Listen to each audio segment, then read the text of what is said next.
Assalamualaikum warahmatullahi wabarakatuh. Hai Sobat Magi Undip, senang sekali kita berjumpa dalam podcast Magi Talk series pertama bersama saya Yuni Puspita sebagai podcaster pada kesempatan kali ini. Hari ini kita sudah menghadirkan narasumber istimewa. Beliau adalah Ibu Dr. Anda Ani Margawati, MKes PhD, atau yang kita sapa akrab dengan nama Ibu Cici. Nah, beliau saat ini menjabat sebagai Ketua Departemen Ilmu Gizi Fakultas Kedokteran Universitas Diponegoro. Nah, kita akan berbincang mengenai histori atau sejarah ilmu gizi di FK Undip yang merupakan salah satu pionir dalam pendirian program studi gizi di Indonesia.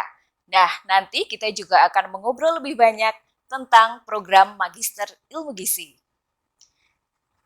Selamat siang Ibu. Siang. Ya, gimana kabarnya Ibu hari ini? Alhamdulillah sehat. Alhamdulillah. Nah, Ibu ini langsung saja ya, Ibu. Terima kasih sebelumnya sudah datang memenuhi undangan kami di sela-sela kesibukan Ibu yang luar biasa. Nah, langsung saja Ibu ini untuk yang awal atau ide pertama itu program studi gizi itu ada di FK Undip itu seperti apa Ibu? Kemudian apa? Siapa inisiator pertamanya? Nah, latar belakangnya seperti apa itu bagaimana Ibu? Oke, terima kasih ya. Jadi kalau dulu tahun 1000 saya menjadi dosen di FK Undip itu tahun 93 ya. Gizi sendiri didirikan oleh almarhum Prof. Satoto tahun 2002. Nah, pada waktu itu di Fakultas Kedokteran Undip belum ada departemen, belum ada jurusan, sehingga Fakultas Kedokteran itu masih terdiri dari bagian-bagian, termasuk salah satunya adalah bagian gizi. Ya, di bagian gizi itu senior-senior yang ada dulu adalah ada Prof. Almarhum Prof. Satoto, almarhum Dr. Wiratno, kemudian ada Pak Nur Kukuh, Dr. Nur Kukuh, ada Prof. Fatima, ada Pak Darmono SS, Dr. Darmono SS, ada Dr. Wahyu Rohadi almarhum, ada Prof. Hertanto, kemudian ada Bu Yekti, Bu Yekti.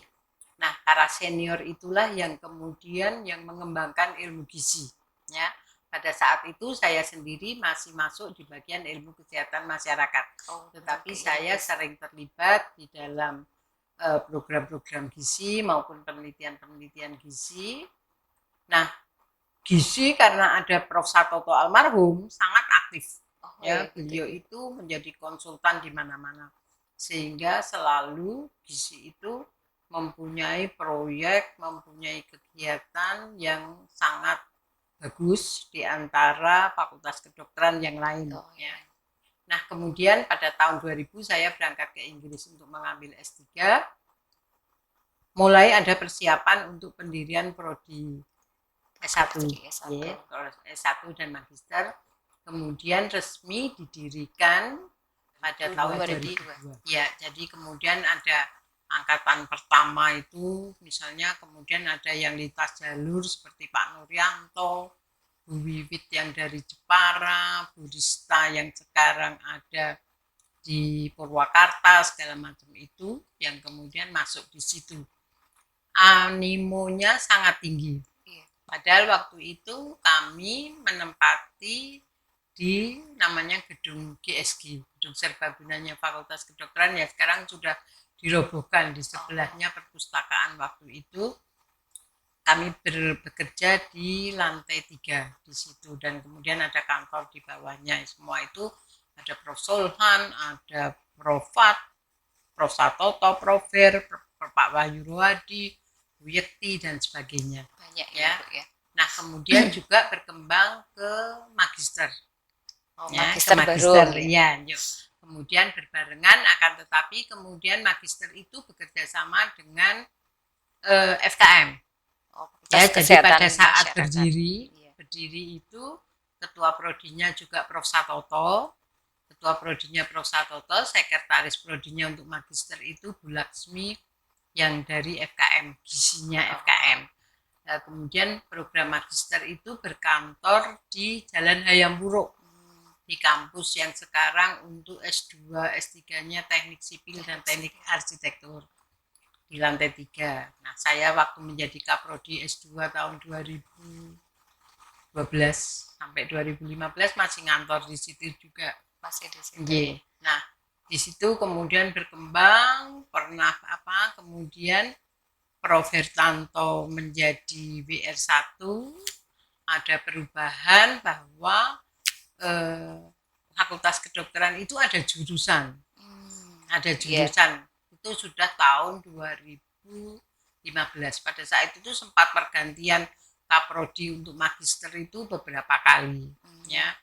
Beberapa kali sempat ada Profat menjadi Kaprodi, sempat Prof. Endang pernah menjadi Kaprodi, lalu juga Dr. Apoina sempat menjadi Sekprodi, segala macam. Kemudian ada jurusan, sehingga kemudian magister itu yang tadinya itu gabung antara FK dengan FKM, kemudian harus ditarik ke FK. Jadi pengelolanya itu harus dari FK. Dari Fakultas Kedokteran. Dari Fakultas Kedokteran. Nah, kemudian karena dari tahun 2015 itu, kemudian karena saya yang ditunjuk menjadi ketua jurusan waktu itu, kemudian saya harus melepas jabatan sebagai Kaprodi. Nah, kemudian Bu Gemala pulang dari Jepang, kemudian Bu Gemala ditunjuk menjadi ketua prodinya. Nah, selama menjabat baik ketua prodi itu pengalaman saya banyak, karena pada saat Prof. Fatimah itu menjadi KPS, pernah akreditasi S2 Gizi itu hanya C. Itu tahun berapa Ibu akreditasi itu? Saya jadi Kaprodi 2012 itu masih C. Masih C. Masih C. Sehingga saya itu mendapat pesan dari Prof. Hertanto, kamu tak tunjuk jadi Kaprodi, harus membuat akreditasi magister itu menjadi B. At least B, harusnya A, tetapi kan susah. Untuk kemudian dari C itu menjadi A. Nah, kemudian pada tahun 2015 itu habis akreditasinya, pergantian saya dengan Bu Gemala, kami bisa membuat B. B. 2 tahun kemudian kami banding pengen pokoknya jadi A. Akhirnya jadi A. Perjuangan lagi sampai sekarang menjadi A. Dan juga Magister Ilmu Gizi itu terkenal juga karena waktu itu kekhususannya kami adalah gizi masyarakat. Gizi masyarakat, iya. Ibu. Gizi masyarakat, sehingga banyak yang tertarik untuk kemudian masuk ke Magister Ilmu Gizi. Pada saat dulu masih belum dikelola FK itu, keuangan kan masih di bawah pacang. Nah, kami mengelola mahasiswanya itu jumlahnya sedikit, karena mungkin C juga akreditasinya. Pertama kali itu berapa Bu jumlah mahasiswanya? Kalau waktu saya mengajar belum menjadi pengelola itu ya lumayan banyak, karena prodi magister kan hanya sedikit. Begitu ya. Sehingga minatnya itu banyak. Ya, peminatnya itu banyak, terutama pada saat itu adalah pegawai-pegawai dinas kesehatan. Sudah bekerja ya, Bu? Iya, kebanyakan sudah bekerja. Jadi tidak fresh graduate seperti sekarang ini, tetapi memang yang sudah bekerja di dinas kesehatan, yang bekerja di rumah sakit, karena waktu itu kan belum ada SPGK. Ya, terus kemudian banyak, kemudian semakin mengerucut agak sedikit, sehingga keuangan itu kan tentu tergantung dari jumlah mahasiswa. Tapi ya sesedikitnya jumlah mahasiswa di magister ya at least itu di atas 20 itu pasti. Jadi antara 20, 25 begitu. Jadi seperti itu. Nah, kemudian setelah full kami kelola sendiri di bawah departemen, kemudian ada perubahan biar perbedaan atau keunggulan dari Magister Ilmu Gizi ini. Nah, Bu Gemala, Bu Diana, Bu Etika, Pak Nuryanto itu kemudian bagaimana kalau aspek biomolekuler itu menjadi penciri. Nah, inilah yang kemudian menjadi. Nah, sampai sekarang pun di IB itu hanya 6 prodi S2. Oh begitu Ibu. Ya, sekarang kan yang baru itu ada Unhas, ada Andalas. Oh, Kebetulan saya sebagai penanggung jawab program magister di IB, sehingga saya yang mengelola untuk bagaimana pembuatan kalau ada matrikulasi, kemudian membantu untuk ujian dan seperti itu, termasuk membantu pendirian program studi baru. Bu, tadi selain Ibu menyampaikan bahwa di Magister Ilmu Gizi di FK Undip ini banyak atau memasukkan biomolekuler. Nah, itu kalau dibandingkan dengan magister dari universitas lain tuh apa yang menjadi keunggulan di Magister Ilmu Gizi Undip ini, Ibu? Saya pernah menjadi asesor di UNS. Saya pernah menjadi asesor di IPB. Kalau di UNS itu memang antara klinik dengan gizi masyarakat, ya. Nah, kalau di UNS itu kan memang sama-sama di bawah pasca. Kalau di sana di bawah pasca, bukan di bawah FK. Sehingga dosennya itu tidak hanya dosen tidak mempunyai wilayah sendiri seperti kita, ya, tetapi hanya dosen-dosen dari FK yang kemudian dijadikan dosen tetap. Sehingga sering mereka itu kesulitan bagaimana mengelola, termasuk di sana juga tidak boleh ada sekretaris prodi, sehingga kaprodi itu bekerja keras sendirian, ya. Nah, ini yang kemudian, kalau di IPB pencirinya kan memang gizi masyarakat. Oh, gizi masyarakat ya. Dan gizi di S2 gizi itu kan IPB itu kan memang benar-benar pionirnya untuk ilmu gizi, ya. Jadi Prof. Hera aja dulu kan S2-nya juga dari IPB. Jadi memang di sana memang pionirnya untuk ilmu gizi, sehingga gizi masyarakat lebih dominan, lebih fokus klinisnya gitu. Lebih sedikit. Kemudian kalau UI kan Seameu, dulu dari Seameu, sehingga tapi sekarang kan mereka dikelola oleh Fakultas Kedokteran, jadi lebih banyak menerima dokter. Oh begitu. Gitu ya.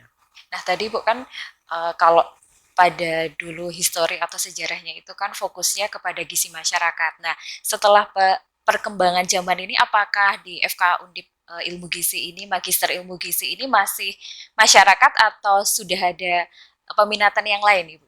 Kalau di Magister Ilmu Gizi Undip kan tetap 3 peminatan. Oh, ya, gitu ya. Tetap. Jadi meskipun kami pencirinya adalah biomolekuler, akan tetapi tetap peminatan itu kan gizi klinik, gizi masyarakat dan pangan. Oh, begitu tetap, Ibu, ya. Tetap. Jadi meskipun misalnya pangannya Bu Gemala, nah ini kan nitrogenomiknya yang kemudian menjadi unggul. Ya. Misalnya gizi masyarakat pun kan juga bisa tetap memakai biomolekuler. Iya, betul. Jadi kami masih tetap menampung kalau ada peminat yang gizi masyarakat itu.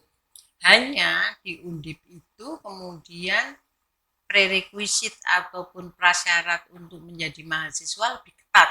Kalau kemarin saya hadir di pertemuan IB, jadi Undip itu kan sudah tidak membolehkan mahasiswa dari lulusan di 4 untuk masuk magister.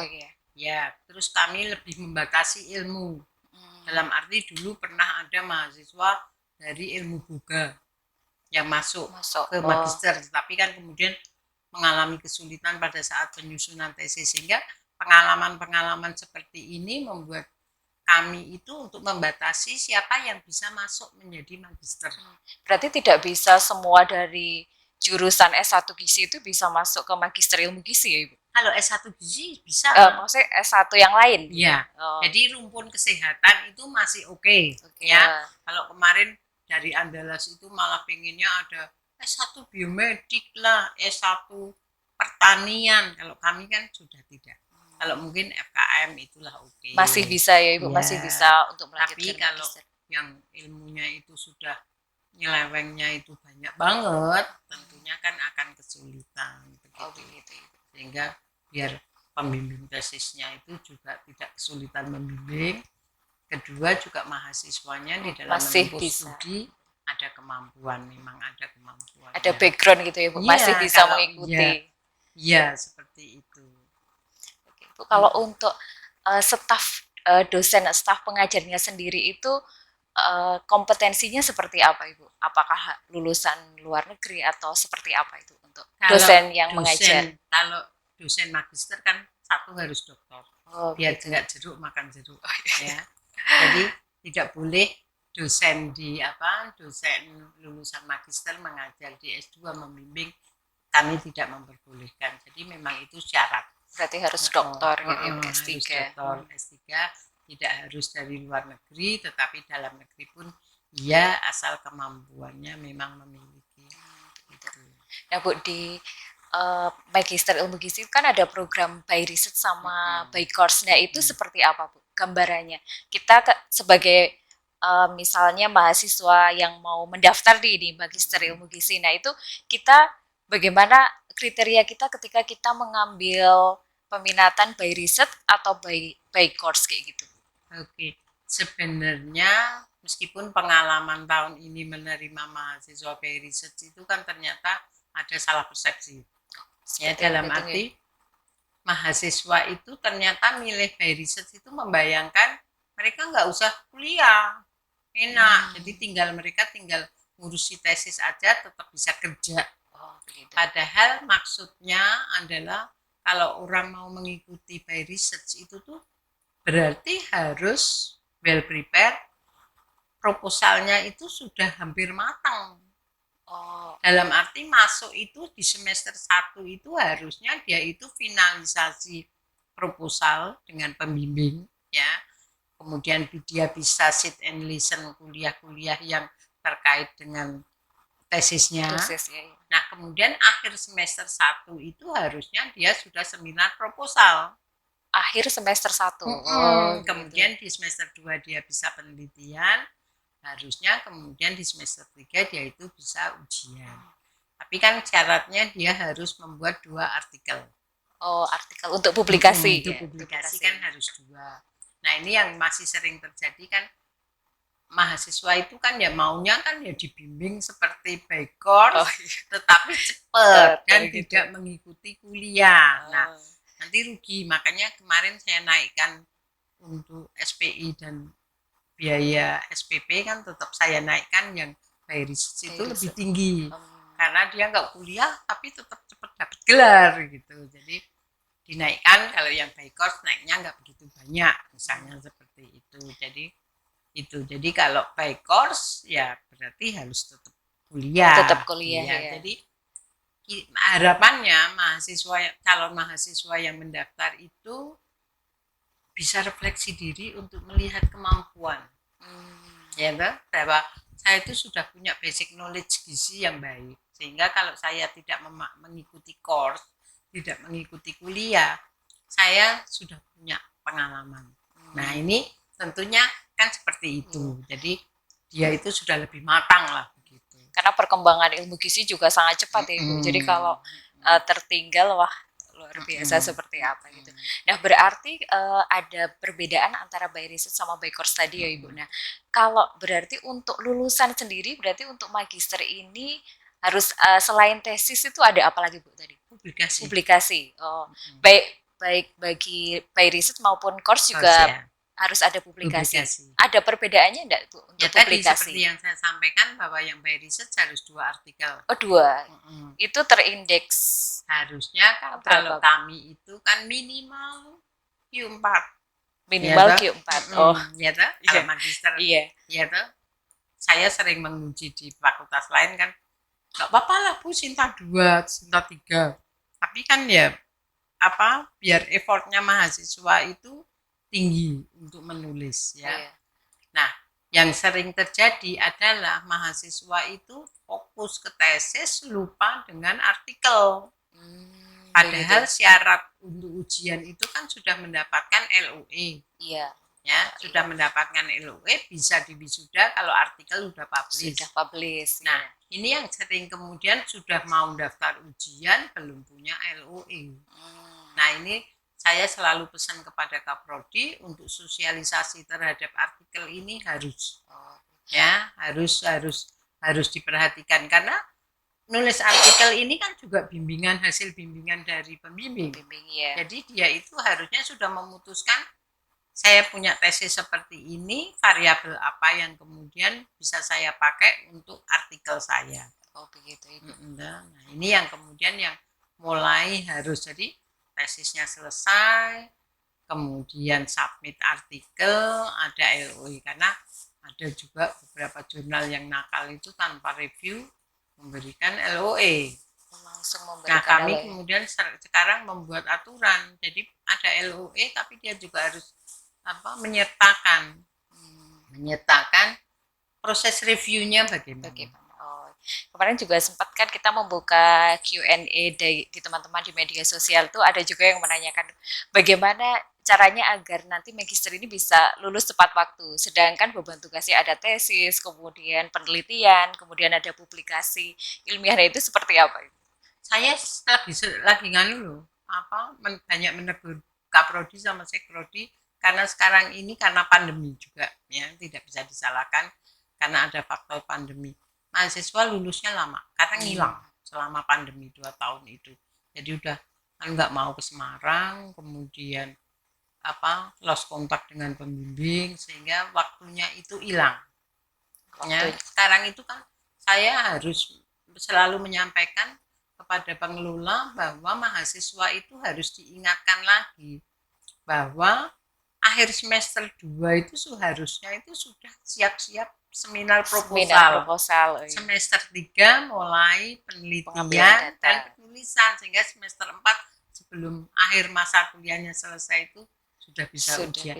Karena apa? Tidak hanya yang rugi itu mahasiswa membayar SPP lebih lama, juga kami diakreditasi nilainya pasti jelek kalau mahasiswa itu tidak lulus tepat waktu. Itu juga menentukan Ibu. Iya, sehingga ini yang kemudian Bu Gemala ini pusing karena tahun ini kan S2 Magister itu mau akreditasi. Padahal banyak yang kemudian kalau give up, kami undur diri karena alasan keluarga. Kami cuti begitu. Nah, inilah yang kemudian harus dirombak benar-benar begitu. Nah, terus Ibu kalau untuk lulusan dari Magister Ilmu Gizi Undip itu kebanyakan berkiprah di mana Bu? Apakah banyak yang di instansi pemerintah atau di lembaga masyarakat atau di mana Bu? Banyak. Yang banyak yang sekarang yang kita lihat kan banyak yang menjadi pendidik dosen gitu ya. Jadi membanggakan. Jadi kalau kita ketemu gitu, oh saya dulu mahasiswanya loh, saya dulu bimbingannya, begitu, bangga toh. Kalau bertemu gitu ya Bu ya. Kami dari kemarin misalnya ketemu dari Lampung, kami berlima lulusan Undip loh, kami ketularan. Pokoknya kami bekerja keras untuk anak-anak mahasiswa katanya gitu.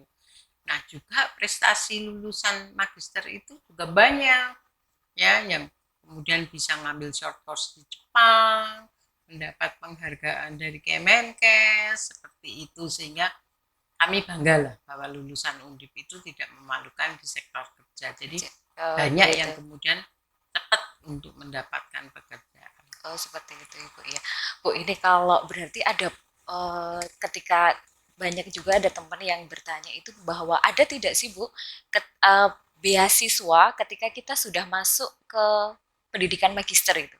Ada tidak yang di beasiswa yang diadakan kayak gitu? Kita itu seperti apa Bu? Ada atau tidak?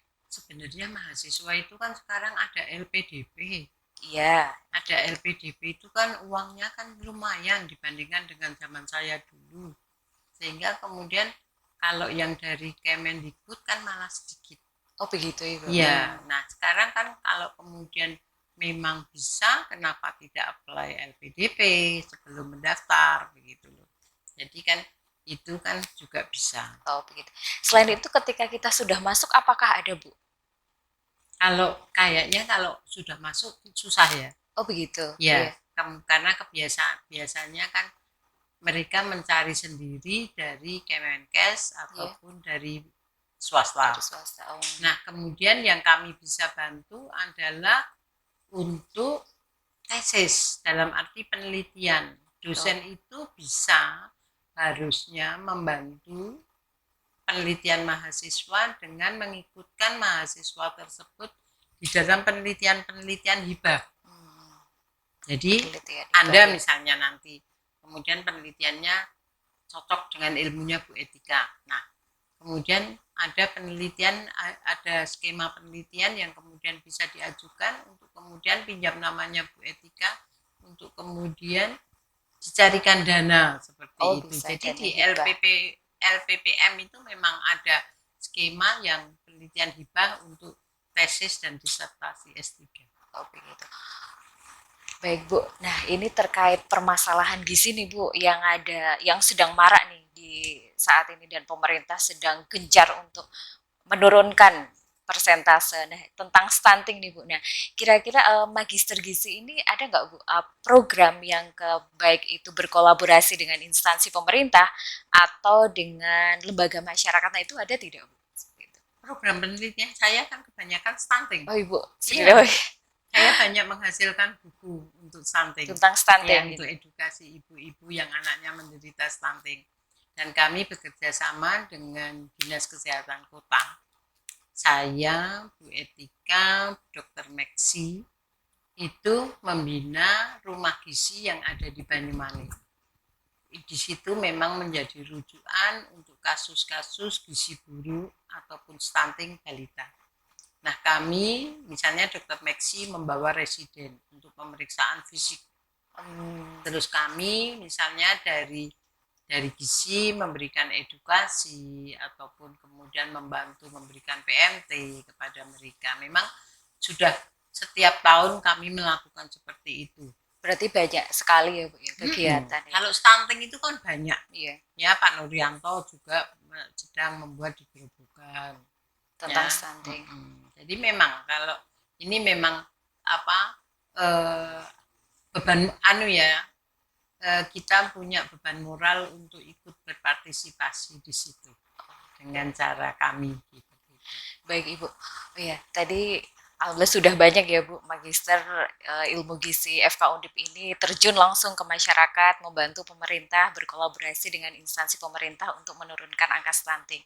Nah Bu, tadi saya menggelitik nih, tadi ada pertukaran pelajar. Nah itu seperti apa Bu yang untuk Magister itu? Pertukaran pelajarnya ke kancah internasional atau seperti apa Bu? Ini Bu Gemala itu selalu, karena Bu Gemala lulusan Kanazawa University, Bu Gemala itu selalu membuat exchange student ataupun joint research yang kemudian mahasiswa itu bisa melakukan penelitiannya di Kanazawa, dan kemudian ini nanti Bu Gemala bulan Oktober akan ke Jepang lagi dengan universitas yang lain karena ternyata kurikulumnya itu match. Oh begitu Ya, ya. sehingga Bu Gemala itu menginginkan bahwa entah itu ada exchange student, joint research, ataupun kemudian dosen untuk kemudian juga mengajar di sana, dosen di sana untuk kemudian stay di sini untuk berkolaborasi baik mengajar maupun untuk melakukan penelitian di sini. Kalau untuk mahasiswanya sendiri ada syarat khusus nggak Bu untuk bisa ikut atau berkompetisi di student exchange tadi? Kalau biasanya IPK. Oh IPK yang menentukan ya. Kemudian peminatan terhadap research. Oh peminatan. Jadi Shinsei yang di sana itu tertarik dengan apa? Kalau kemudian mahasiswa itu bisa mengikuti, bisa. Kapan itu kan sekarang yang jadi dosen Unimus, ya, dosen Unimus, dosen swasta di Semarang, sudah lolos untuk kemudian ikut ke Kanazawa, tetapi di akhir sudah lolos, apa-apa sudah ikut, tetapi orang tuanya keberatan berangkat. Nah, gitu. Ibu ini kan tadi sudah banyak bercerita ya Ibu tentang Magister Ilmu Gizi. Nah untuk pendaftaran sendiri itu dalam 1 tahun atau semester adanya itu di semester gasal atau semester genap atau ada dua-duanya? Dulu ada dua-duanya, tetapi mahasiswa kasihan karena akhirnya yang semester gasal, yang semester genap itu tidak bisa mengikut mulai di semester genap. Oh begitu. Jadi kemudian akhirnya ditutup yang semester genap hanya dengan semester gasal. Tahun ini kami sudah mendapatkan instruksi dari rektorat untuk menerima 50 mahasiswa. 50 mahasiswa, oke baik. Lumayan banyak ya Ibu ya. Berarti tambah banyak. Jadi nah teman-teman untuk Sobat Megi Undip ini bisa nanti melakukan pendaftaran di semester ganjil ini dan ada 2 gelombang ya Ibu ya, gelombang pertama dan gelombang kedua.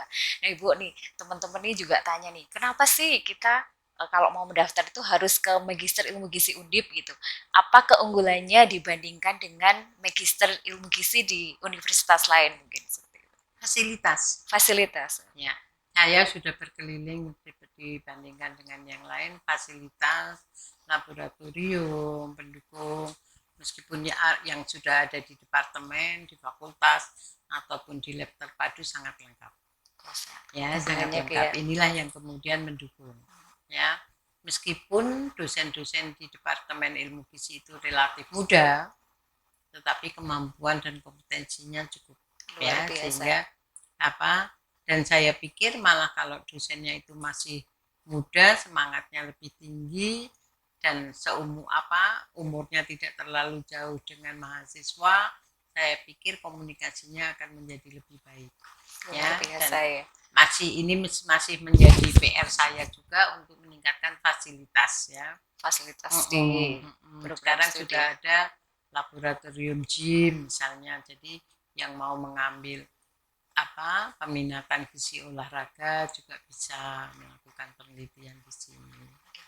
Jadi Bu, akhirnya nih, Ibu kan sudah pernah menjabat sebagai Kaprodi, juga saat ini menjabat sebagai Ketua Departemen.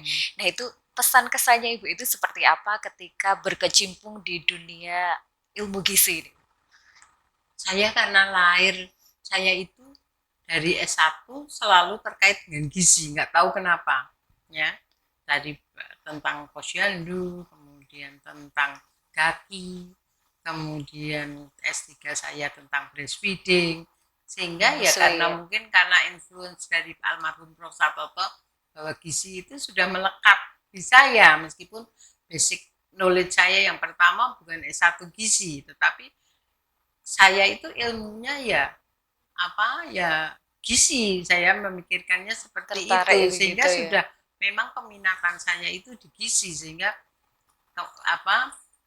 usulan guru besar saya pun kemudian tidak di ilmu public health, tetapi saya lebih memilih ke antropologi gizi.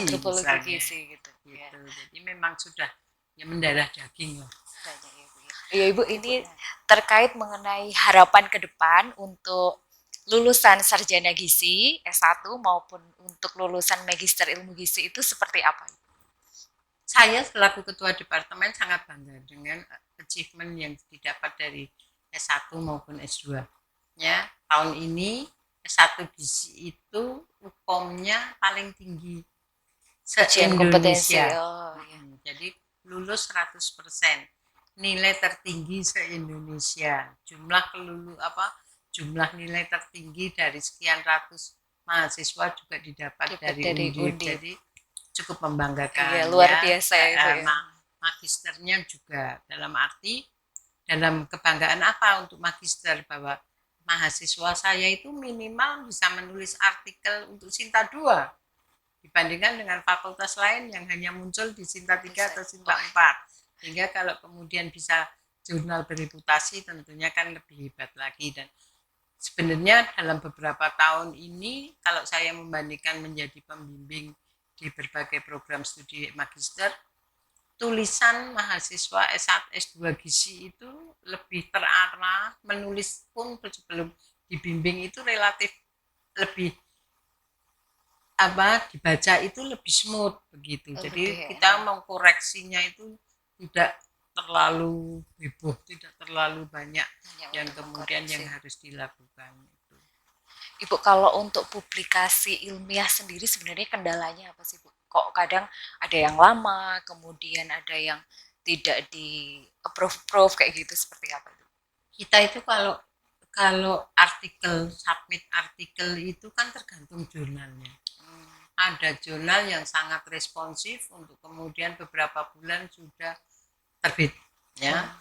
Ada jurnal yang meskipun hanya Sinta 2 di Indonesia butuh waktu 1 tahun. Nah, inilah yang kemudian kemahiran kita untuk memilih jurnal mana yang kemudian yang akan kita submit.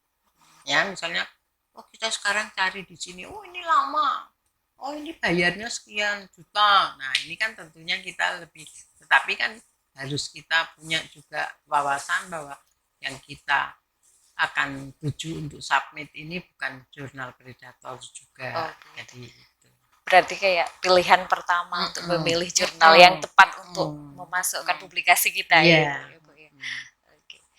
Nah, mungkin sangat menarik sekali ya Ibu. Mungkin demikian udah tanya jawab kita, sangat menarik untuk teman-teman yang tertarik untuk masuk ke Magister Ilmu Gizi Undip.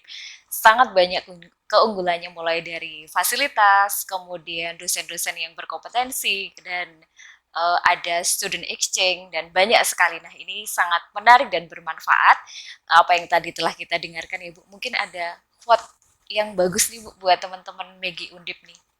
Oke, saya berpesan kepada adik-adik mahasiswa untuk tetap semangat ya dalam menempuh program studi ya, karena sudah menjadi pilihan dan sudah masuk di kaldiranya, tentunya pertanggungjawaban ilmiah itulah yang kemudian yang harus dicapai. Never give up, dalam arti ya berarti kita itu semangat, gak boleh putus asa. Sesulit apapun yang namanya sekolah tentu mengalami kesulitan, tetapi bagaimana kita bisa mengatasi permasalahan yang ada. Never give up ya Bu. Seperti saat ini perlu kita ketahui bahwa Ibu sedang menuju proses pada guru besar ya Bu, Profesor ya. Semoga diberikan kelancaran ya Ibu. Amin, amin ya. Terima kasih Ibu Cici atas waktunya. Nah, semoga tayangan ini bermanfaat untuk kita semua. Dan jangan lupa saksikan podcast series kita selanjutnya, pastinya dengan informasi yang lebih menarik dan inspiratif. Terima kasih, salam sehat dan sampai jumpa. Assalamualaikum warahmatullahi wabarakatuh.